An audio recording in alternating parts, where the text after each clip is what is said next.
Agência Central do SNI. Classificado: outubro de 1975. Assunto: neutralização de elementos subversivos identificados. Destinatário: DOI-CODI, Segundo Exército. Status: em execução. O laudo dizia enforcamento, mas o nó estava na altura errada. Os pés de Vladimir Herzog quase tocavam o chão.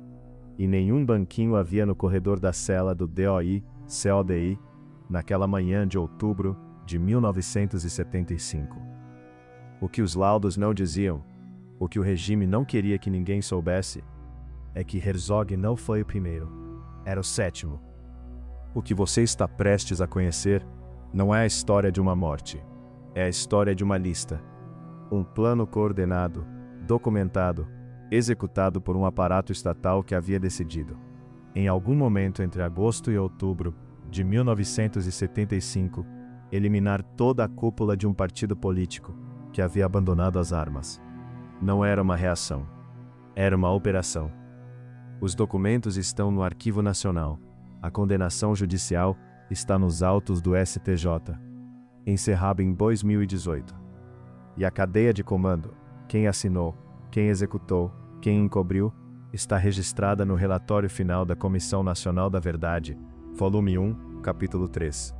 O que nunca foi contado como episódio único é o seguinte: entre outubro de 1975 e janeiro de 1976, pelo menos 9 dirigentes do Partido Comunista Brasileiro foram sequestrados, torturados e assassinados pelo DOI-CODI do Segundo Exército. Cada morte foi encenada, e o Brasil oficial as chamou de acidente, suicídio ou causa natural. Hoje vocês irão conhecer a operação que o regime militar brasileiro nunca deu nome oficial, mas que a Comissão Nacional da Verdade documentou como a eliminação coordenada da direção do Partido Comunista Brasileiro pelo DOI-CODI do Segundo Exército. Um conjunto de assassinatos políticos planejados, executados entre outubro de 1975 e janeiro de 1976, encobertos por laudos falsos e silêncio institucional por quase 4 décadas. Era 1975. O Brasil estava sob o governo do general Ernesto Geisel. A ditadura militar completava 11 anos, e o Partido Comunista Brasileiro, fundado em 1922, o mais antigo partido de esquerda do país, havia feito uma escolha que seus dirigentes acreditavam ser segura. 2 anos antes, em 1973, o PCB havia abandonado oficialmente a luta armada. Sem guerrilha, sem bombas, sem confronto direto. O partido apostou na reorganização política, no trabalho sindical, na resistência cultural. Eles calcularam que sem armas não seriam uma ameaça. Calcularam errado. Para entender o que aconteceu em outubro de 1975, é preciso entender quem era o DOI-CODI. O Destacamento de Operações de Informações e o Centro de Operações de Defesa Interna eram o braço armado do sistema de repressão da ditadura. Cada grande comando militar tinha o seu. O mais ativo, o mais temido, era o do Segundo Exército, sediado em São Paulo, na Rua Tutóia, bairro do Paraíso. Pelo DOI-CODI do Segundo Exército, passaram centenas de presos políticos entre 1969 e 1977. Segundo documentos da Comissão Nacional da Verdade, ao menos 45 pessoas foram assassinadas naquelas instalações, com as mortes atribuídas a suicídio, acidente ou resistência à prisão. A técnica era precisa. O preso era sequestrado sem mandado. Não havia registro oficial de detenção. Se o corpo precisava ser explicado, um laudo era produzido com a versão do regime. Médicos legistas do próprio sistema assinavam.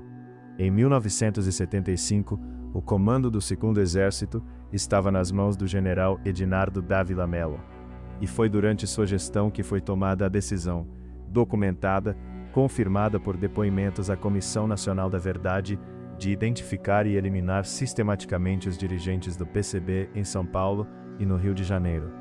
A justificativa: o partido estava reorganizando sua estrutura. Para o aparato militar, qualquer reorganização de esquerda era ameaça, independentemente de armas. A decisão foi operacional, não impulsiva. O primeiro nome na sequência documentada foi Honório de Freitas Guimarães, dirigente do PCB em São Paulo, sequestrado em setembro de 1975. Nunca mais foi visto. Em outubro, foram David Capistrano da Costa e outros 3 militantes, sequestrados, mortos, sem registros.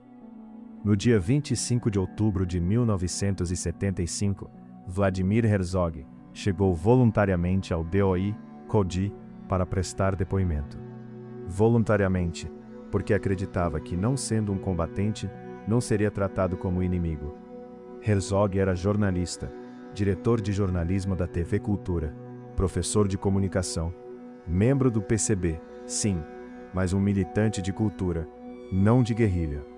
Na manhã de 26 de outubro de 1975, o DOI-CODI comunicou a morte de Herzog.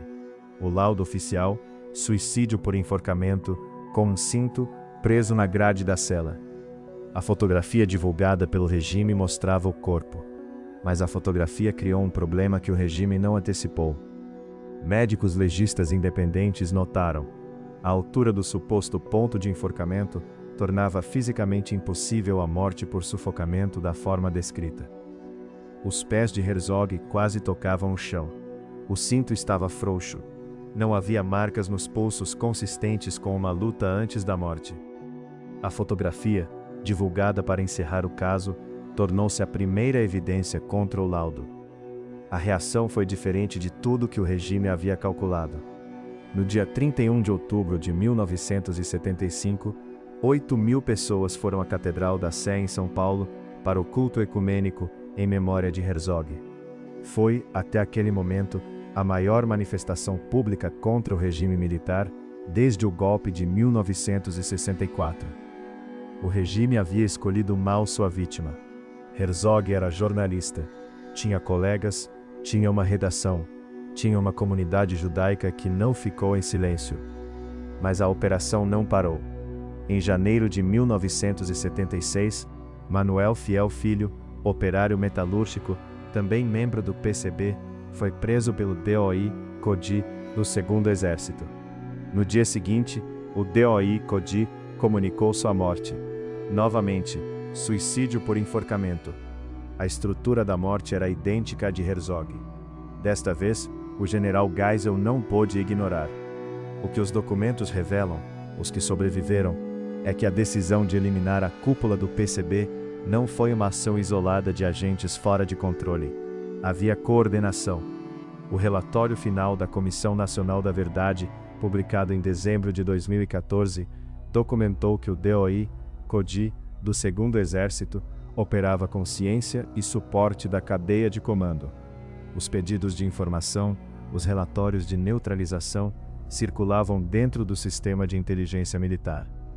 O Superior Tribunal de Justiça reconheceu em acórdão que Vladimir Herzog foi vítima de crime político praticado por agentes do Estado brasileiro, não por suicídio.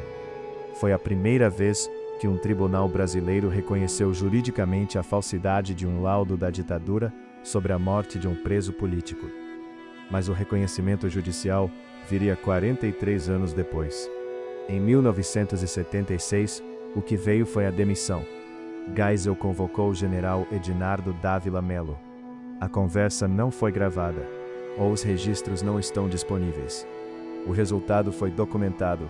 No dia 19 de janeiro de 1976, um dia após a morte de Fiel Filho, Edinardo foi exonerado do comando do 2º Exército. O motivo oficial: indisciplina. O motivo real: a operação havia produzido danos políticos que o próprio regime não conseguia mais controlar. A demissão de Edinardo foi interpretada como sinal de contenção. Na prática, foi a linha onde o regime decidiu parar, não porque reconheceu o crime, mas porque o custo político havia superado o benefício estratégico. Os arquivos do DOI-CODI sobre a operação completa foram destruídos. Documentos do SNI estimam que pelo menos 9 dirigentes do PCB foram mortos entre setembro de 1975 e janeiro de 1976. O número exato permanece sem confirmação definitiva, porque boa parte dos registros foi incinerada antes da abertura democrática. O que se sabe hoje é o seguinte: Vladimir Herzog foi reconhecido juridicamente como vítima de crime de Estado pelo STJ em 2018. Em 2022, o governo federal anistiou formalmente Herzog, num ato simbólico que reconhece a falsidade de toda a narrativa oficial de 1975. Manuel Fiel Filho nunca recebeu reconhecimento judicial equivalente. Sua família aguarda. Os demais dirigentes do PCB, assassinados naquele período, permanecem sem identificação pública completa. Seus nomes estão nos relatórios da Comissão Nacional da Verdade, mas sem a cobertura midiática que Herzog recebeu. O general Ednardo Dávila Mello morreu em 2004, sem ser julgado por crime algum relacionado ao período em que comandou o Segundo Exército. Nenhum agente do DOI-CODI foi condenado criminalmente no Brasil por crimes cometidos durante a ditadura. A Lei da Anistia de 1979, que abriu caminho para a redemocratização, foi interpretada pelos tribunais brasileiros como aplicável também aos agentes do Estado responsáveis por torturas e assassinatos. Esta interpretação permanece em vigor. Os arquivos completos do DOI-CODI do Segundo Exército foram destruídos antes da abertura democrática. O Arquivo Nacional possui os fragmentos que sobreviveram, relatórios do SNI, documentos parciais, depoimentos de testemunhas colhidos pela Comissão Nacional da Verdade entre 2012 e 2014. Parte da documentação permanece classificada, e enquanto você assiste a esse vídeo, os responsáveis pela decisão que colocou 9 nomes em uma lista, em 1975, nunca foram identificados publicamente de forma completa. O aparato que produziu laudos falsos, que encenava suicídios em corredores de cela, que destruiu os próprios arquivos para que ninguém pudesse reconstruir a cadeia de comando, esse aparato nunca foi julgado. O que resta são os fragmentos. Os documentos que sobreviveram à incineração, os laudos que a fotografia contradisse, e o arquivo que você acabou de abrir.